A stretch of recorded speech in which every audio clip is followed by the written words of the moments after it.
Hello, friends. I have a very important message for you today, and I'm going to be joined shortly by Faye Sidler, with March 31st being Trans International Trans Visibility Day, and with the state of affairs that we have in our country and across and around the world with regard to the LGBT community, and especially with regards to trans rights. I think that we need to have a more nuanced discussion about trans visibility and trans allies in our community. So without further ado, I want to welcome Faye Sidler. How are you doing, Faye? I am doing well. Thank you for having me. I really appreciate you taking the time to do this for 88.1 FM in the Fargo-Moorhead metro region. We want people that listen to our station to know that we are allies to the LGBTQ community.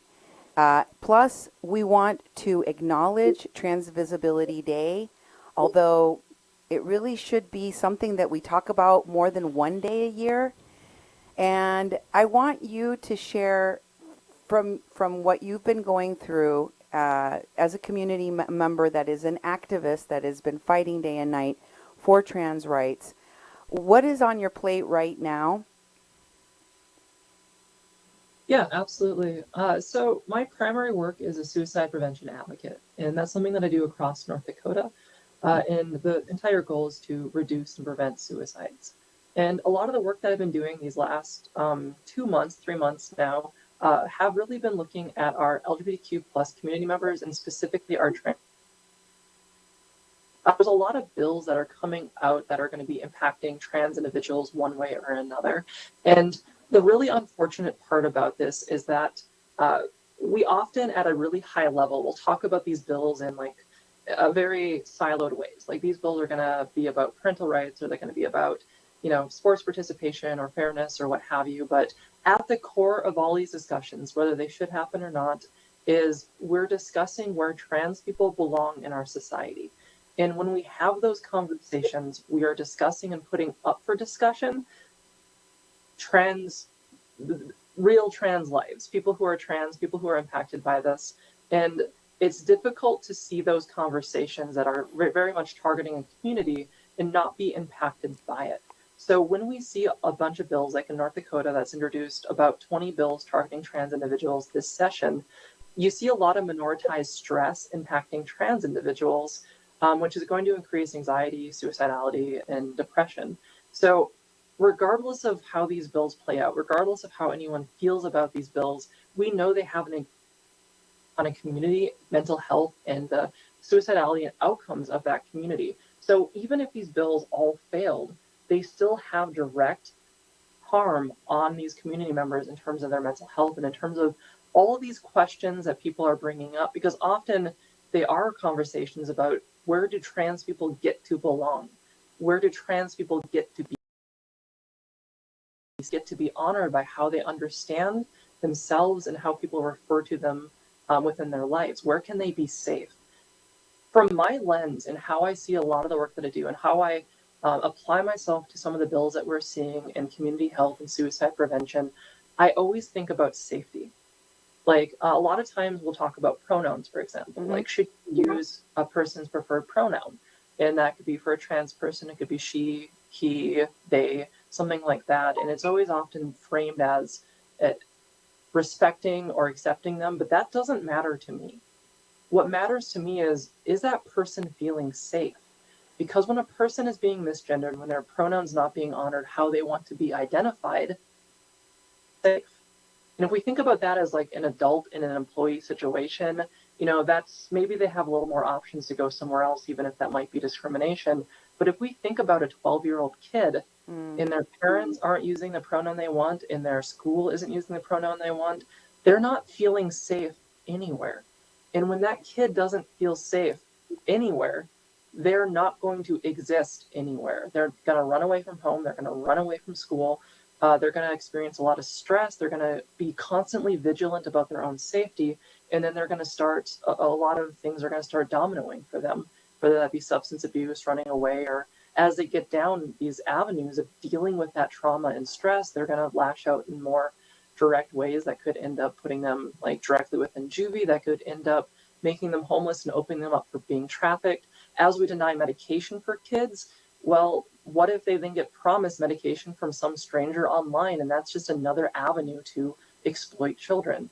A lot of the ways that we see these bills play out, we try to talk about them in these lens of parental rights or the conflict of First Amendment. But at the very end of them is a community of people who loses avenues of safety for them to really even exist within our society. So to kind of bring that back to what I've been doing the last couple of months is that there's been a lot of bills within the North Dakota legislation that have in some way targeted or limited the ability for trans individuals to exist or express themselves safely in our state. And I've been doing as much work as I can from a suicide prevention lens to build resiliency and hope within trans individuals and populations, and also to really mitigate the harm a lot of these bills are really going to be having on communities just because they exist. We have research showing that these bills being introduced increase suicide hotline calls just because they are introduced and human rights are discussed so openly, but also because of the direct impact they're going to have if they pass and how unsafe people are going to feel about their communities and about their state and about where they're going to actually, if they're going to fall through cracks or not. So I've been doing as much work as literally humanly possible to really stop the harm that this will have. And I'm so that's a grateful really that you're broad doing that work. I wanted to ask you because it seems like in the discussion of the messaging about transgender rights and all of these bills that are passing, as a paralegal, I've always said that when laws are proposed, it is a message that is sent out uniformly throughout the whole country that you're signaling that it's open season to attack a vulnerable population, in this case, LGBTQ and transgender people. But the damage in terms of the loss of rights for any community means a loss of rights for all of us. And I wanted you to talk about, if you would speak to that, how not only the loss of rights for trans people impacts trans individuals, but how that damages everybody's rights to autonomy, care, and gender affirming care, which everybody uses. One of the things I've said in about this is that one of the worst things about these efforts is that they scorch the earth in the attempt to really limit or harm trans individuals. And to me, the one that was one of the most problematic pieces of legislation that has been defeated already was House Bill 1488, and that in particular made it so every child needed to get permission to join any club from their parent. And we have seen bills like that introduced before, and I'm not going to tell you what the intention of the author was of that bill. It could be anything, but we have seen bills like that used in other states specifically to stop queer youth from joining like gender sexuality alliances or support groups for queer youth when they wanted to make sure parents who don't affirm or accept queer youth can stop their gay kid from going and getting support. And when you have that kind of scorched earth approach to, it doesn't matter what we do or what limitations we put on all students, so long as we're really stopping kids from having the option of being open and out with themselves, we are hurting all kids. There are so many kids with uninvolved parents, or so many kids that have difficulty getting their notes to be able to join a club. And there's just so many clubs and so many ways that could play out that it is just, it's a nightmare for everyone. When we look at a lot of these bills and when we look at what they are doing, it's pretty scary to look at, because when we think about what they do to trans individuals, a lot of people find that palatable. They're like, oh, well, trans people are like 1%, 2% of the population. It's not that big of a deal. But if we look at a bill that's banning medical care for trans individuals, what we are doing is, as a government, dictating what care can look like. And since care provided to trans individuals has decades of research. It is the standard of medicine. It is life-saving medicine. It is considered the best practice by dozens of major medical organizations across America and the world. If we are saying as a government that we can just dictate what medicine is, we don't even have to worry that they're dictating trans medicine. That same principle could be applied to literally any care because it's going against standard practices, doctor recommendations, policy, ethics, and research. So that means next year, there's no reason they couldn't just stop diabetes medication. It's not a medically sound thing that they're doing within our government and the overreach they have to dictate medicine. The same thing we've seen with abortion for decades, trying to limit abortion, which is medically appropriate care in a lot of different capacities that individuals, especially cis women or trans men, may potentially need because there could be different kind of situations where abortion is medically necessary to save your life. And we do see in a lot of states that they're banning those as well. They're banning literally procedures of abortion that have to happen to save the life of the individual who's pregnant. So we can also look at how that impacts schools. When they are dictating how schools can be ran, specifically, they are also dictating what can or cannot be taught within public education, not from the people who do research into the best effective models of teaching young kids how to learn, but from more cultural values and ideologies about what they believe is the best practices. And what they're effectively doing is slowly inching out all these protections we had with Title IX and with public education, and really trying to take away protections we put into place over decades. When we look at how they're trying to ban questionable material within libraries, we can look at the books they talk about, and I think that your average person without much context or understanding of sexual education, who maybe hadn't had really good sexual education growing up, could look at some books and go, oh, the kids based on my own personal beliefs, not based on child developmental psychology or not based on the research put into that really dictates what age appropriate material looks like, but just based on how people are violent. And what that does is then open up us to ban any book we do not like from a cultural understanding, not from anything else, whether that be with our education development, whether that be for best processes or outcomes, whether that just be for local control of libraries or schools, governments, or healthcare. But we are dictating the ability for people to dictate everyone's life based solely on their feelings, based on how they want the world to work. And Exactly. a lot of these trans bills that we see targeting individuals are going to be having impacts on all of that. Yeah, definitely. You know, one of the things that I listened on your live stream that you did the other day that was it really stuck with me is that for parents of trans kids, my son is trans, and for allies in the community, not just the trans people, but the LGBTQ community, it's time for them to stand up and speak out and let other LGBTQ people know that we are safe, that we are allies, and that we're here to protect and defend them. And I wanted you to speak now to all of the kids and the queer people and the non-binary people, the people that are thinking about transitioning and that are scared right now because of the mental health crisis that LGBTQ community is facing. What do you say to them about self-care, about meeting this fight that is, whether or not they want it, is at their doorstep right now? And how do they survive right now?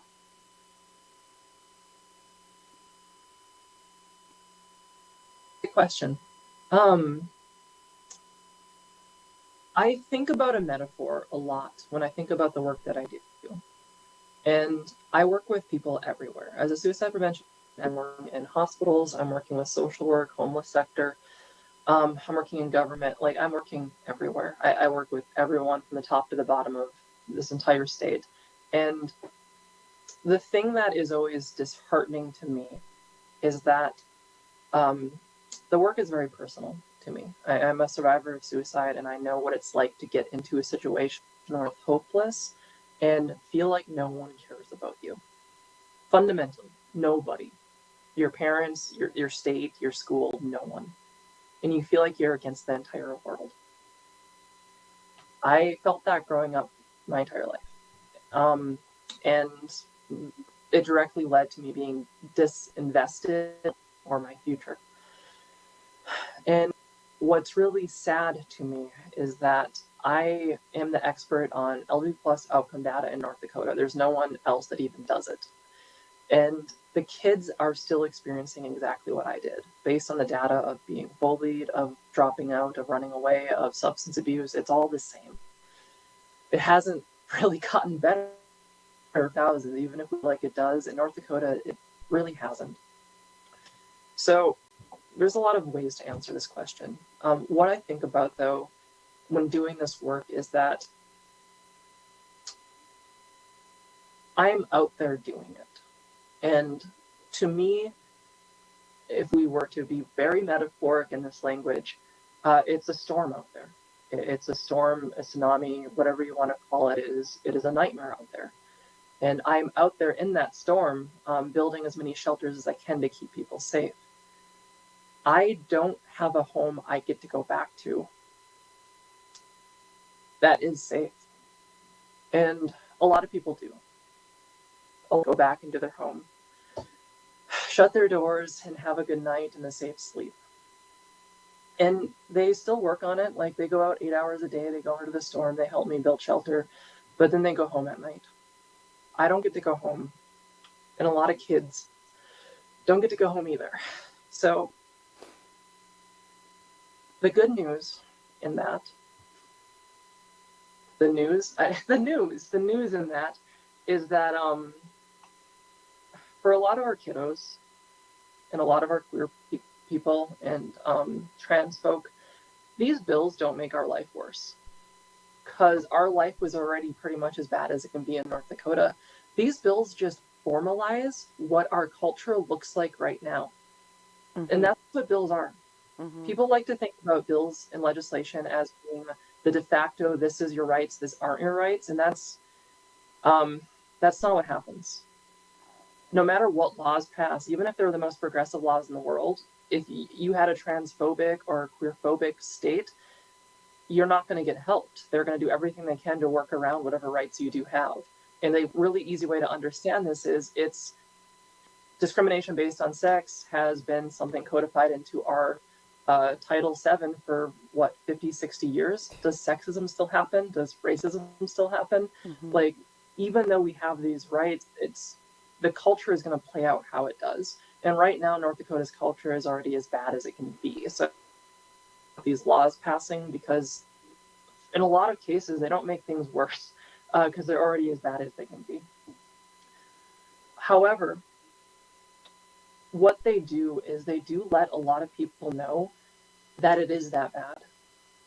Yeah. There are a lot of people throughout North Dakota who thought, like, oh, no, trans, I get it, but, like, it's not that bad, right? Every trans person has the same rights I do as a cis person, so, it's just, get over it. I think a lot of allies now are going to recognize that, no, it really has been horrendously awful for our LG plus community in general and for our trans community in specific. Mm-hmm. So for people, for trans kiddos, for genderqueer, NB kiddos, or young adults, there's a lot of good that's going to happen based on this legislative session, because there's going to be a lot more allies who recognize that a fight does need to happen, that we do need to improve our culture, and we do need to make it so we have shelter out there in these storms for kids to access.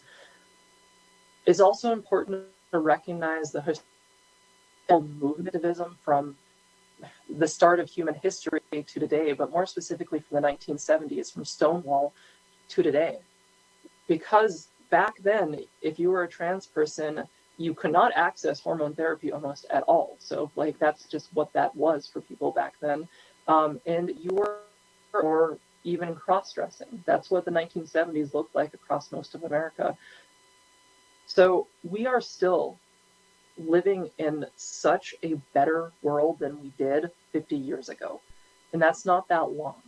And while we are getting a lot of pushback right now, a lot of cultural vitriol, a lot of cultural growing pains from people with cultural bias and barriers to understanding this, um, this is the pushback we expect Mm. as we understand and start to fully actualize and humanize people who are trans. Because even though these are toxic conversations and caustic, they are fundamentally conversations. And we are fundamentally growing used to this idea that people are trans. As an entire culture, we are getting there. So, as I've said in other places, um, when I was a kid, people always told me it got better. Like, not even about any kind of queer issues, but just about life in general. They always told me, it gets better after high school or it gets better after college, especially if you're bullied as a kid. That's like what you're told Yeah. as a kid. I'm like, yeah, but it sucks now. It sucks now, and I do not. Um, so I unfortunately, as an older person, have basically the same advice we keep on giving a younger generation that they don't listen to. But it does get better, and that's not just a passive promise. I am going to actively make it better. I'm going And to do everything I can as a person out in that storm for my life to make shelter. yeah. And I'm going to be there to effectively make this place as safe and welcoming as possible, as fast as I can, by connecting with the people who care. And as much of a It's not superwoman useful as right you now to are, go.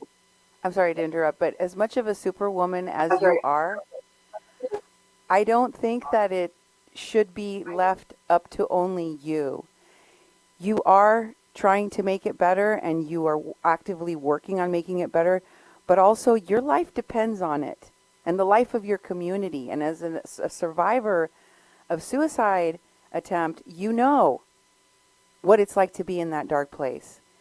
As I listen to your live and as I see the mental health crisis in the queer community right now and the toll that it's taken, I feel like it's incumbent upon us, especially people from my generation. I was born in the 70s, and I feel like we owe you an apology. We owe the queer community and the trans community especially an apology, because we were raised at a time where we were told that queer people are allowed to exist if they keep their stuff in the closet, if they keep themselves hidden, if they make sure that they are continued to be seen as a fetish, as a kink, as something that is perverted and that should be remain hidden. And we were taught that to not actively engage in hate crimes against queer and trans people was tolerance. That the bare minimum of not actively attempting to kill people was good, was okay. It's not okay anymore. I feel ashamed for myself and for all of the people of my generation that did the bare minimum. Because now we have children, neighbors, friends, family that are queer and transgender, and their lives are hell. And we did precious little to stand in the gap and put ourselves in the way of their being bullied, of their being shamed and hurt. And so I think it's also time for us, allies in the community, for all the people that feel that they need to protect human rights, to stand up for queer rights. One thing, and the answer I was giving was kind of directed to youth in particular, for letting them know that there is someone that is out there fighting regardless, because I didn't have that growing up. I never thought anyone was, so having kind of at least knowledge there is someone out there, I think, is useful. The other thing, if we're talking about allies in particular, is that the most protective factor in queer youth's life is an affirming adult. And when we look at all the terrible legislation or the state safety of queer folk within North Dakota, when we look at all of the harm that we know that exists out there, we can reduce suicidality by, it's now 39% after like 2 years, but it was 40% for our trans population, for our queer youth. So just having one person, even if the rest of the world is on fire and you're just safe being hugged by a person that is in your life that loves you, you're twice as likely to be here than if you didn't have that. And that's the effect of one person. What we know, like if you are an adult, well, if you're a person, it doesn't really matter. You can't expect that a queer youth will think that you're a safe person to talk to. No matter what you have done in your life, no matter if you are considered super progressive on many different issues, it's always so scary for a trans or gender diverse kid, a non-binary kid, to tell their parents that because of the risk that's going to be involved in that communication. And even progressive parents, like I personally believe no matter what your political background or religion is, you can love and accept your kid for being queer. But when you talk to your parents, you don't know if that's it. Like if you bring it up, do you lose their love? Do you lose your home? Do you start getting hit at night? Like you don't know.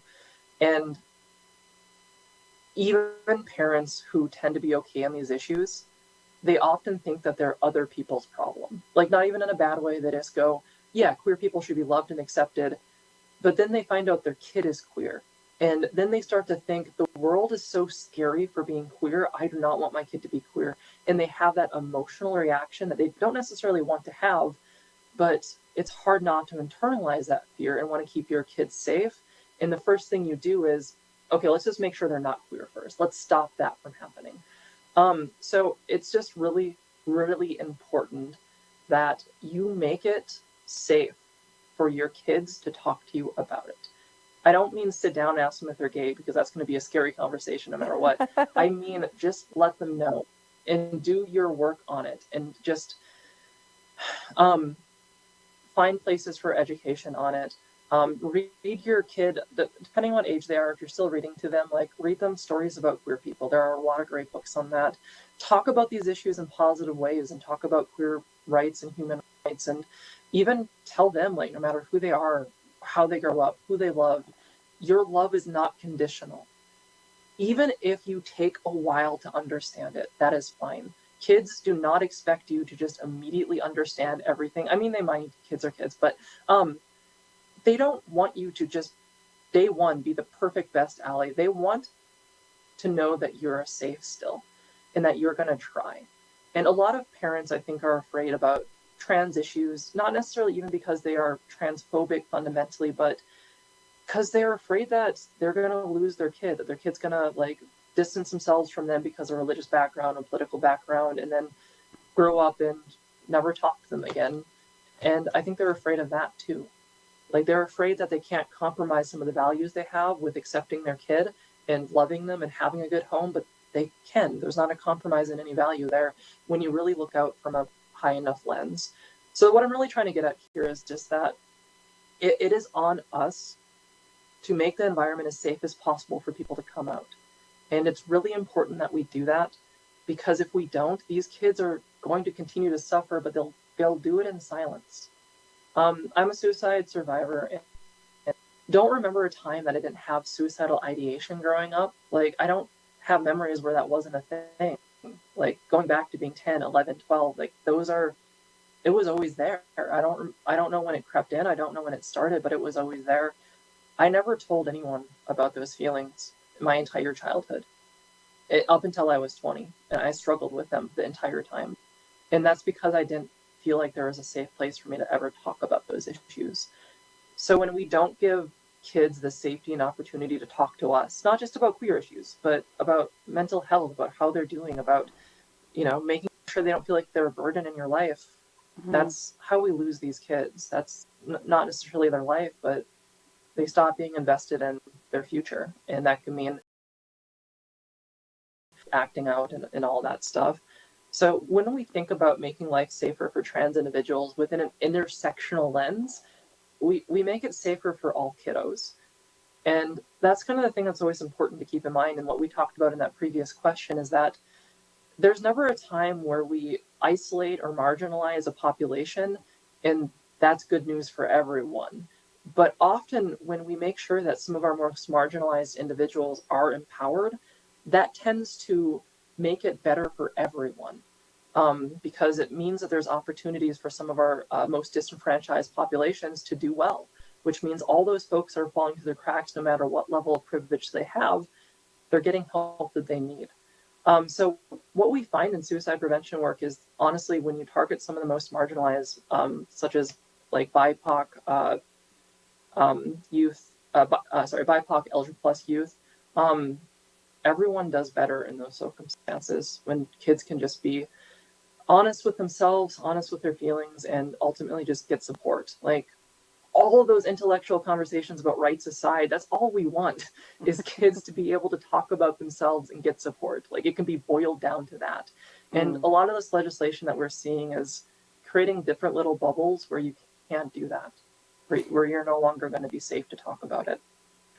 So my biggest push for parents and allies is their best to make your environment safe, because even if the whole world's on fire, if you can keep that kid safe in your home, they're going to do so much better. Just you being good in their life. And if you're an aunt or a friend or whatever way you're in their life, teacher, doctor, you can still have that same impact. And what would you recommend people do right now? Like if they're feeling overwhelmed, I know that you have learned the hard way about making sure that you don't burn out and doing self-care so that you can, get to the end of this marathon of literally defending your right to exist, defending your right to life. What message do you send for people out there that are feeling overwhelmed? What resources can they access? And also, can you share your socials or where people can connect with you and follow you for more updates and all of the work that you're doing on these legislative bills? Yep. So fun story is that I've been really active on all this for the last 2.5 months, 3 months, and I've been doing a lot of posts on social media. So like people can follow me on activist Faye Sidler on Facebook, or they can email me at fayesidler@gmail.com. I'm pretty easy to find. If you literally Google my name, you'll probably find me. But of everything I posted this entire session, literally dozens, if not hundreds of things, the thing that got the most engagement was a post that I said, if you're not doing as much as me, that's completely fine. And that one, that was my viral post, was giving people permission to not feel bad about not being as engaged as I am. And I think it's important to know that activism, we often think about it in terms of charismatic leaders, and I'm kind of getting into that role myself. We think about it in terms of big change makers, but that's not actually what activism is. That's just what it looks like in the movies or how we like to relate to it within our culture or within our oral traditions. Activism, making change, fundamentally is tiny little conversations between people. And it's that happening thousands and thousands of times that makes change happen. We think of Stonewall being the riot that really propelled trans rights in a significant way within America. And it did. It had a huge impact on that. But what really changed things wasn't that. It was a lot of family members having really difficult conversations with people they cared about. And that might have been a kind of a genesis for those conversations, but it was those conversations that did the work. So when we think about making the world a better place, we don't need to think about it in terms of spending 4 to 8 hours a day working on it. We don't need to think about it in terms of dedicating our life to it. I have as a mission, you do not have to. I have a lot of privileges that allow me to do what I do, and a lot of convictions that I don't expect other people to hold. What I ask people to do is just have little conversations. If you can send out an email to a person that is your senator, that is activism. If you can have a conversation with your principal about caring about these students and making sure they're safe, that's activism. If you can talk to your kid and say that you're going to love them no matter who they identify, that's activism. However you can rise up to this, that is all I ever want from you. And for our queer folk, the only thing I want from you is to be happy. If you can achieve that, you've done everything I want for your level of activism. If you want to do more, I'm there to give you the tools to do so. But don't think of activism as this biggest thing of change and consequence. Think about it as the littlest things. Little conversations, little words, little affirmations. That's what changes our culture. There's actually a lot of research backing this up too within Rape and Abuse Crisis Center and preventing sexual assault. They have things called green dot training. And what that is just little micro interactions to stop inappropriate behavior or comments, to really change how we view the world and we view culture. So that's how things happen. It's really easy to get overwhelmed when you look at the entire world. And what I recommend for people when the world looks really big is to focus on the smallest things you can. And that's, like I said, an email, a conversation. If you can't do that right now, that is fine. If you need to just not pay attention to the news for the next 2 weeks, that is fine. We would love if everyone could do everything, but that's not how we work as people. So make sure that you are rested and stable and that you have the capacity to contribute, because what kids need and what we need in a culture is not someone doing the best job in the world for 2 months. We need someone doing an okay job for 30 years. And however that plays out is what we need. We need community leaders to be stable and to be anchors. And in my work in activism, people consider me pretty young still. I've seen so many people burn out and leave. Really fantastic, amazing leaders who are never going to carry the torch again because they put too much of themselves into it and there's nothing left from the fire. And kids don't need that. Kids need stability. So do what you can. Give yourself grace. Forgive yourself for, wanting to do more and not being able to. It's fine. One of the things to keep in mind, and what I've been telling people this whole session really, is that if you could be doing more, you would. And I believe that of everyone. If you had a choice and it was, okay, either I could do nothing and let people suffer, or I could do something and, it'll be better for them. Which one should I choose? I guess I'm just going to let them suffer. People don't make that choice. Mm-hmm. What happens is that their executive function is devastated by all the stuff happening and they don't know how to respond. And you can't just force yourself to do everything. So just acknowledge that you are doing your best. No matter what you are, it is probably your best because I trust that people care and they operate where they can. So what I do is I try to put it as goal to make it as easy to engage as possible. Anyone can reach out to me looking for anything and I'll try to help you. My main focus is suicide prevention, healthcare, social work, and education. Those are the fields that I do a lot of work in, and networking and education and research myself. So I'm always going to try to connect you with safe places for kiddos to go, places to get support for LGBTQ plus community members, general racial equity work as well, and trying just to make sure the world is better for us in North Dakota. I would say the biggest limitation of me is North Dakota is the place I'm going to make change. And I'm not looking at what happens with the world or the nation. It's all very important, but in terms of what I can contribute, I'm going to work on North Dakota.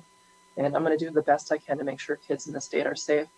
All of our youth, no matter what their backgrounds are, I want every one of them to feel hope, to feel happy, to laugh, and to be able to thrive. So connect with me if you ever have the energy and you want to just know more, learn more. If you need help, if your kid ever comes out to you and you're like, oh my God, email me and I'll figure it out. As I said before, we don't need someone doing the best job for 2 months. We need someone doing an okay job for 20 years. And I feel more comfortable saying I'm doing an okay job, so I don't have to raise up to this super bar of perfection.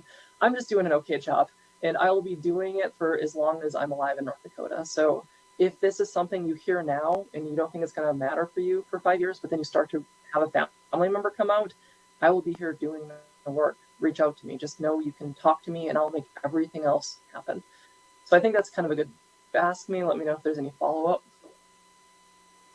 Thank you so much, and we really appreciate your excellent work. I'm going to give you the high bar of excellence because your defense of human rights across the board is something that we really appreciate in this community. Thank you very much for being on our show, Faye Sidler. Thank you so much for having me. And I want to share Faye Sidler's website for those who are interested in engaging with Faye Sidler's consulting services or want to follow the bills that are going through legislation and take action either to reach out to your legislator or to your governor. Here is the website, Activist Faye Sidler, and you can go to their website, Faye Sidler's Consulting, which is at, can you read that, Nemo? It is FayeSidlerConsulting.com. And their mission is suicide prevention and advocacy here in North Dakota. And Faye Sidler says that, while North Dakota is her home, she'd barely survived growing up here and has personally experienced the many ways that organizations involved in social work, healthcare, or education can fail people. Her consulting and training services are based on data-driven research to meaningfully improve outcomes and prevent suicides. And she specializes in LGBTQ plus populations here in North Dakota. That is data outcome expert on this subject. Thank you very much to Faye Sidler. I am going to do an interview with my son and technical person on our station. Oh wait, I did forget to promote the bill tracker. One more thing. Which you can find on that second tab. That's right. The second tab is for the bill tracker, 2023 North Dakota LGBTQ plus bill tracker, and you can follow all of the different bills that are going through legislature at that point. Is there anything else that we're missing? Nope, just for that. I just want to make sure that we got that information carefully where everyone knows where they can find it. All right, well, Nemo, he is the tech person, tech station here at 88.1. And also, you do web design, art. Yep. You've hosted your own show here on queer and transgender issues, Finding Me. And you're now currently doing a book series on banned books called Finding Books. Yep. And folks, how can folks reach out to you and see your work and follow what you're doing on the radio station? You can email me at nemo@kpppfm.com, and you can probably find me literally in the Finding Me tab of our shows on our website at kpppfm.com, where I'll probably be uploading on all of my work and projects regarding what I am transforming from a radio show to a studio, Finding Me Studios, where I work on all sorts of multimedia projects, from audio to animation to design of all sorts of things. So, fantastic! Thank you for sharing all of your contacts for people. Now, today we're talking about trans visibility and trans rights. Correct. And we discussed with Faye the prevention side of it, the suicide prevention and advocacy side of it, and what people need to do to step up. And I wanted to have a discussion with you about the current state of affairs with the latest attacks on trans people because of the shooting that transpired in Tennessee. Mm-hmm. It's unnecessary, but kind of predictable that it would be used to attack all trans people, Yes. when in fact we have an issue with guns Mm-hmm. in school shootings, Mm-hmm. and the majority of violence that is perpetrated both with and without guns Right. is from white cisgendered men. Exactly. So I wanted to talk about this panic that is being shared on social media Mm-hmm. and in the news about the day of trans revenge. And if you could Correct. talk a little bit about what that is supposed to be, and what is it really about? Well, I can tell you, and I had a hunch about it, and then I decided to do my own research to make sure that I was telling you accurately. But I was right, which is, and I can show you here where I found an article talking about it Mm-hmm. and discussing it, which was what is Transgender Day of Vengeance. And you can go find this yourself at assignmedia.org, breaking news, Transgender Day of Vengeance. And it's going to tell you what I'm going to tell you, which was the Transgender Day of Vengeance is a way for people to, trans people, to kind of strengthen themselves in this kind of genocidal climate that we're in, where for whatever reason we're not allowed to express our pride, but in the face of genocide we have a Transgender Day of Vengeance, which is why we also put it directly after Transgender Day of Visibility, April 1st, which we all know is April Fool's. And so it's kind of a tongue-in-cheek response to these attacks that we receive. And as Caitlin Burns here says, and is quoted in the article, Trans Day of Vengeance has long been a trans community meme meant to exercise frustration with the way the rest of society constantly tramples on us. It's not a call for violence. It's not a call for violence. Correct. Because a lot of people, especially with the shooting that happened, are taking it to be a call for violence, or they're assuming that it is a call for violence. Right, right. But it is tongue in cheek, Mm-hmm. and it's also a discussion about the right of trans people to defend themselves, Correct. to feel safe, and to protect themselves. Exactly. It's kind of a Black Panther situation, and I say that specifically because we have to think about how anti-trans transphobia is rooted in white supremacy, and we have to consider that the control of bodies is sourced from slavery. And what did the Black Panthers do? They armed themselves because they felt the need to protect their communities, as is their right. And so now that trans people realize that we're being genocided right now, we are thinking about, okay, we need to get past the squeamishness we have about guns and actually take up our Second Amendment rights, right? Mm-hmm. So, and if we're American and we're supposed to be guaranteed these Second Amendment rights, then we should have the right to arm ourselves accordingly when we feel that we need to defend ourselves. But now you have jerks like Tucker Carlson being like, this very seething anger when he says, like, yeah, go ahead, grab your guns or whatever. But it's in a way that says that, like, I don't actually want you to defend yourselves. And it kind of, again, fits back again into white supremacy when you consider how police can yell. So, Right. And so, which just confirms, based off of, a tongue-in-cheek meme, like, if a cop says that, gun, and they kill you, then that means you actually don't have the right to bear arms. But And that's usually perpetrated against BIPOC bodies exactly. and queer bodies Exactly. and disabled bodies. Correct. So people like me don't actually have the right to bear arms. But you do have the right to feel safe, Mm-hmm. and you do have the right to feel protected, and you do have the right to defend yourself. Correct. And there isn't anything wrong with trans people defending themselves No.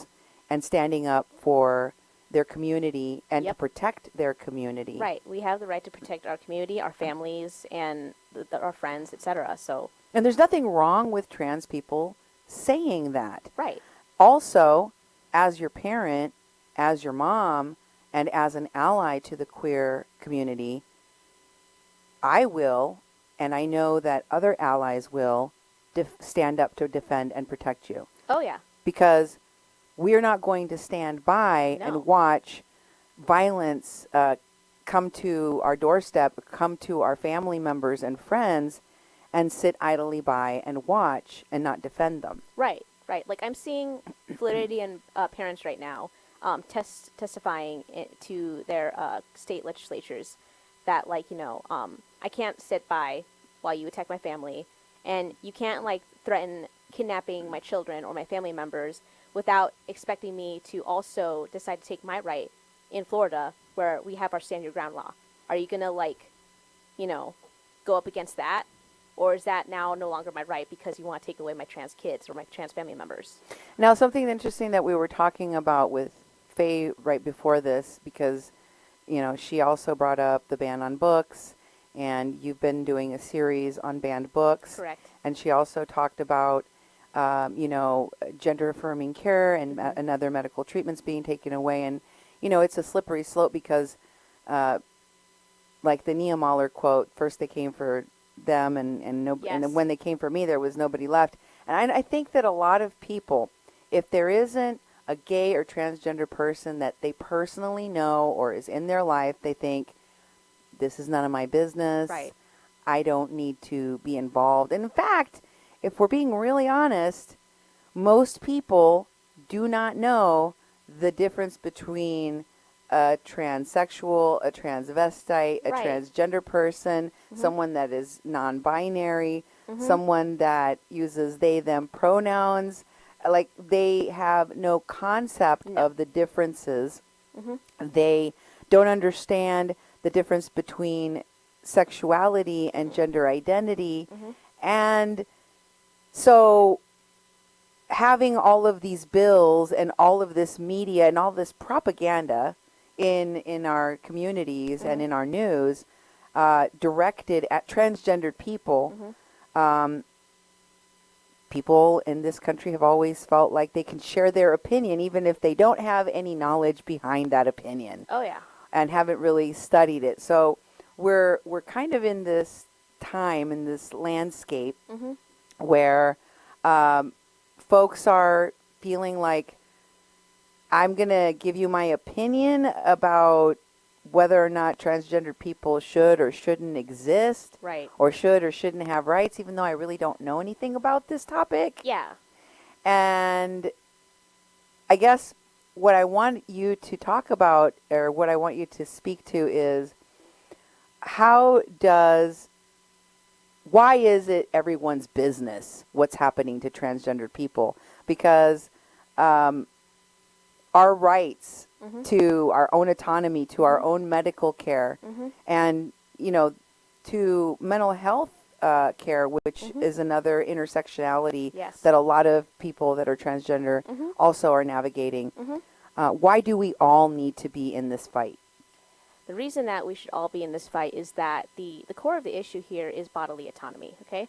If we start there, then it connects to everything else. Because when you try to control transgender bodies, you're also controlling cisgendered female women's bodies, okay? Because we've already gone past the point now where now abortion is not a guaranteed right. And so, and trans people, especially black women of color, were saying, we told you so. If you do not defend the rights of all people, then all of our rights get taken away. Simple as that. Then you have intersexual people talking about how they didn't have a choice to be able to determine their gender at birth or later on in life, and that was just taken away from them. It was decided for them. And so they want to be able to fight for our rights as well, and as we do for them, so that they can determine what they want to be when they're older, even if, as long as it's not like life-threatening, which is usually most of the time. So you don't need to mess with their bodily autonomy like that when they don't have that chance. And then thirdly, we have, just the general gender expression of everybody. There's times where I've grown up with you as my mother, right? And you've told me so many times that you are probably the most masculine of the Gomez children, okay? Compared to your numerous brothers. And at some point, like when there's a control of bodies, especially of women of color, then they're going to be told that they're going to be too masculine, they're not woman enough, and women of color, as it is, already have issues with being able to have their own right to womanhood. Right.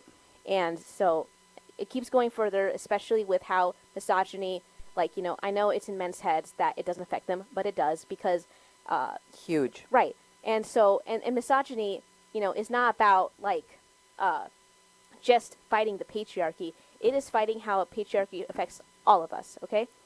Men feel weird about being able to have the simple joys of having, like, a drink that might be a little bit fruity. But it's like, dude, if you like a sweet drink, just freaking drink it. It's not going to make you gay, okay? So, like, people are pushed down in life because of this social stigma of whether they're masculine enough or feminine enough. And it's all part of that bodily autonomy to just enjoy yourself, okay? As long as you're not affecting anybody else. It's so, common sense. And it's so funny because gender expression has, it's been so fluid throughout history, going back to the fact that, Shakespearean Correct. Plays were almost always Right. all the cast female men. roles were all cast men, right? Right. And the fact that men were typically dressed in long robes or things that you would consider to be more dress-like or skirt-like Yeah. attire ever since they were children, Mm-hmm. and wore pink and Right. yellow colors, Yeah. and those were considered the Right. the masculine colors at Right, the time. like pre-World War II, the masculine color was pink. It was bold, it was bright, that's a manly color. And then now and then it was after World War II with, hey there Hitler, guess what? Now we have this pink triangle that's gay, that's emasculating, and therefore now boys blue is the color for men, okay? Right, but all of our ideas currently of gender expression are very recent, really. They're Super. gender expression has been fluid, especially in BIPOC communities, indigenous communities. Right. Our understanding of gender and expression and fluidity Oh, yeah. and reverence to those identities is completely different Yeah. from the Western world Colonial and world. the religious Yes. Christian. Yeah. Like, if you look at every other culture outside of Western Christianity, you're going to see all these different expressions of gender that were, like, pretty much unlimited or just more than the common binary. And our understanding, our ever-evolving understanding of that, it makes everyone's life better because we have the ability to live better lives, understanding the full range of our gender expressions that each and every human being should be allowed to have Right. and learn. Yeah. Our children, you, my child, Yeah. have given me a greater understanding of gender expression than I was ever allowed to have growing up. And I think that because we, grew up where, we were bullied in school or people lived in the closet as gay, there's a lot of, backlash from Gen Xers and people that are older than myself feeling like, hey, if we could rough it and we went through silencing and erasure and having to live in the closet, so can you. And it's my generation says to that, baby, that's trauma. You can come out now. Exactly. We can have a better life, and we definitely need to fight for that for this generation and for us all as human beings going forward. The other thing that I wanted to talk to you about is the banning of information. I mean, once again, we were talking about how this hatred for trans people and queer people is rooted in white supremacy. It's rooted in control and oppression of other people's bodies. Yes. Right? And so as long as we do not root out that evilness on which our country was based, Right. we're going to continue to see a lot of these problems Oh, yes. popping up. Right. Because at the same time that we are having this trans genocide perpetrated in our country, we have the banning of abortions, we have the banning of CRT, Correct. which nobody has actually ever really learned the No. true history No. of Indigenous and Black contributions and Asian contributions in this country. Mhm. And then now we're suffering because of that. Yep. And we also have the banning of literal informations. I feel like I'm in a Footloose movie. Oh yeah. They're burning books and like a Footloose movie on steroids, really. right, and you know, they say everything old is new, and we're basically living the same thing that was happening around the civil rights movement. Mhm. My entire life, everyone kept telling me that things were a lot better, and stop complaining about discrimination and stop victimizing yourself. Mhm. What do you say to the people who are living today Mhm. that are fighting for their rights and their visibility, Mhm. that feel like things haven't gotten better? I say keep fighting because when I hear your example of like quit victimizing yourselves, what I hear is don't defend yourself, because every time that I have defended myself, and I know I'm trying to defend myself in my being, in my existence in this world, that's when I'm called a victim. And it's like I'm only victimized if I give up. And we're not going to give up. No. At this station, we are queer allies, we are trans allies, Mhm. and we are an ally to the disabled community Mhm. and to the BIPOC community. Mhm. Um, what message of hope do you have for people? And then let people know where they can listen to your Finding Me series, Mhm. the kinds of Mhm. stories that you are sharing Mhm. on that series, and how people can continue to follow your work.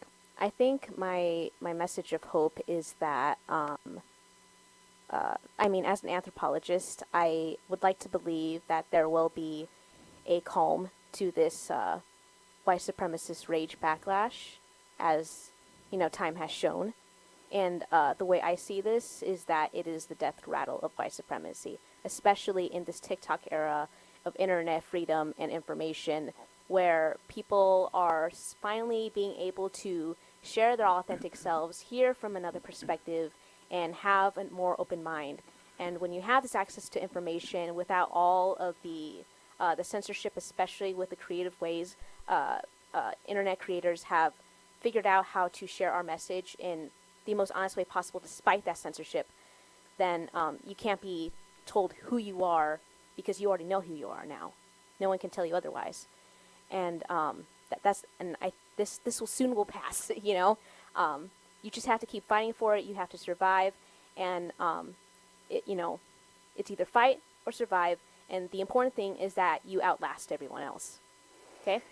We see you. Uh-huh. We love you. Yes. We have your back. Uh-huh. Remember that 88.1 FM is a resource for the LGBTQ community, the Mhm. disabled community, and the BIPOC community. Mhm. We're adding local color to your airwaves. Mhm. Thanks for being with us. Ooh, one more thing. I Yes. didn't get actually to talk about my show. Oh, that's right. Finding Me and Finding Books. Finding Books. I mean, Finding Me Studios is now a thing, so that's where I do my multimedia work, as I mentioned before. But you can listen to my Finding Books show daily at 10 p.m. At 88.1 FM, where I talk about different books, banned books. But the first book that I'm reading right now is Genderqueer by Maya Kobabe, about a non-binary, kind of coming of age story of sorts, and exploring their gender. So please listen. I will soon be done with that, and the next book I will be starting after that will be The Bluest Eyes by Toni Morrison. So stay tuned for that. Thank you so much for being with us. Please share this message of hope and love and support for the queer and transgender community, and keep the faith. Mm-hmm. Thank you, Mom.